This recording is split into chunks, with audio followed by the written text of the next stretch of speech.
You might want to sit down for this. The richest 1% control more than half the world's wealth, and their share of the global pie is only getting bigger. For many, rising inequality poses the biggest threat to the global economy.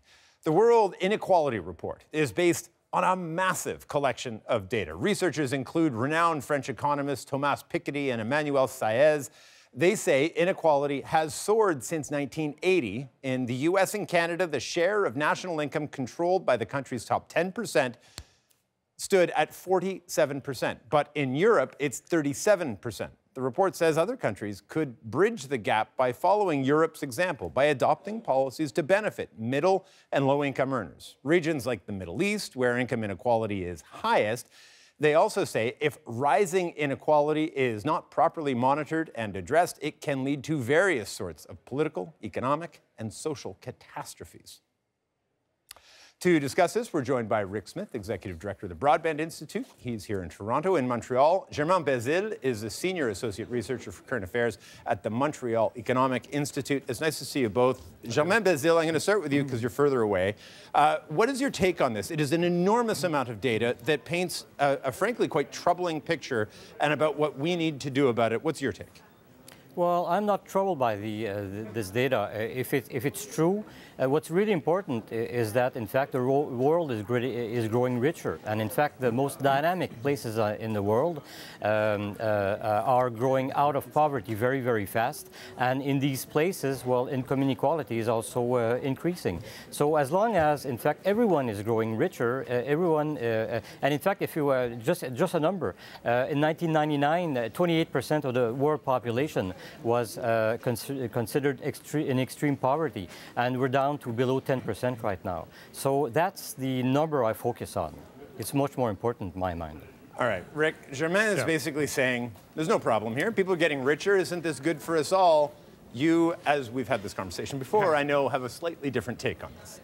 Well, not only are these numbers today signal a clear problem for individuals who quite rightly feel like they're stuck and they can't get ahead. I mean, your average Canadian, for instance, has not really had a raise in real dollar terms since the 1980s. So it's not people's imagination that they've got affordability concerns.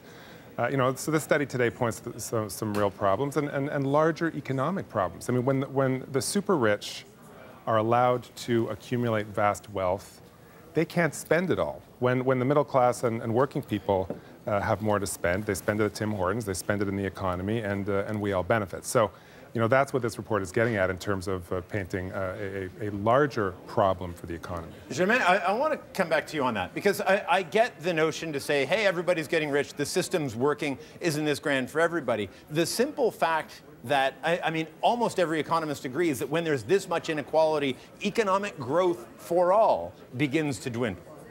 I disagree right here. In fact, it's in the places where there's high growth that income inequality is increasing. India, China, for example.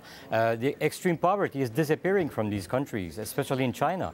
And at the same time, income inequality is increasing. In the United States, recent research has shown that 77% of wealth is not inherited. It's created by the people themselves. Only 23% is. So I'm not troubled at all by the fact that some people who invent smartphones or whatever technology become rich, because they're enriching everyone by what they're doing at the same time. But I mean, and I'll let you make the point. The impact this has on the middle class. It's not the rich and the very, very poor that we've seen in developed nations. That's right. It's the middle class of the vast tracts of Western society. Well, and this report talks both about income and wealth inequality. I mean, our biggest problem at the Broadband Institute, when we talk to Canadians about these issues, is the numbers are so crazy that people don't believe they're true. So when you tell a Canadian the bottom 50% of income earners in this country only own 6% of the wealth, people just can't believe it. They can't absorb it.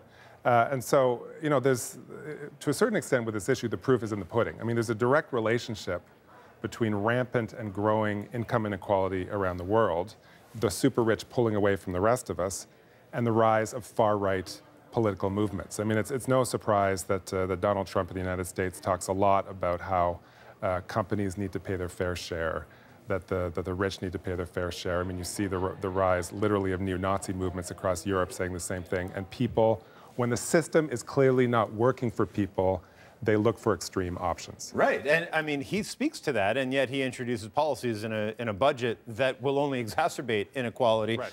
Germain, if it isn't a problem, should we presume then that you know, there's no action that needs to be taken, that the economy is chugging along just as it needs to go? Yes, and in the United States, the 10%, the richest 10% in terms of income pay more than two-thirds of the taxes in the U.S. So if you want to get rid of the rich, well, who's going to pay the taxes? It's going to be the middle class and the poorer people. In fact, I think that the main problem we have in Canada is that we don't have enough rich people to have a higher burden of taxes. So, in fact, the fact that we have rich people is not a problem. It's good for our society. I think that oversimplifies things, but I think you guys would agree on the central tenet that there's not enough people getting rich in Canada, and that inequality is exacerbating that. Well, look, I mean, a certain level of inequality is inevitable, I think. Right. But extreme inequality is not inevitable. I mean, the reason we've wound up in this position is because we've torqued the tax system to benefit richer Canadians. I mean, there was a great article in the Canadian press a couple of weeks ago about almost $200 million a year going uncollected from people who are actually eligible for the working income tax benefit. Because they don't know. Because the Canada Revenue Agency has made the paperwork too complicated. To get to, and, yeah. On the other hand, the Conference Board of Canada estimates that $47 billion a year is going uncollected in terms of tax havens, Canadian wealth going to tax havens. So in other words, here in Canada, just as one example internationally, you see this problem replicated elsewhere. Our tax system makes poorer people poorer and richer people richer. Mr. Bezil says everything's working just fine. What would you like to see in terms of a policy solution to address this? Is it just taxes? Is it? No, so we need a fair tax system, and actually there's a lot of agreement amongst political parties. We need to get a move on. We need to, and what Donald Trump is doing in the States, of course, is just an outrageous extreme moving in the other direction. Right. We need to strengthen social programs because social programs are a bulwark against rising inequality, and we need to make sure that people, quite simply, are paying their fair share. All right, we're going to have to leave it there. But listen, both of you, I appreciate you coming on. It's important perspectives from you both, and I'm glad to have this conversation. Rick Smith, Executive Director of the Broadband Institute. Germain Bezil is a Senior Associate Researcher for Current Affairs at the Montreal Economic Institute.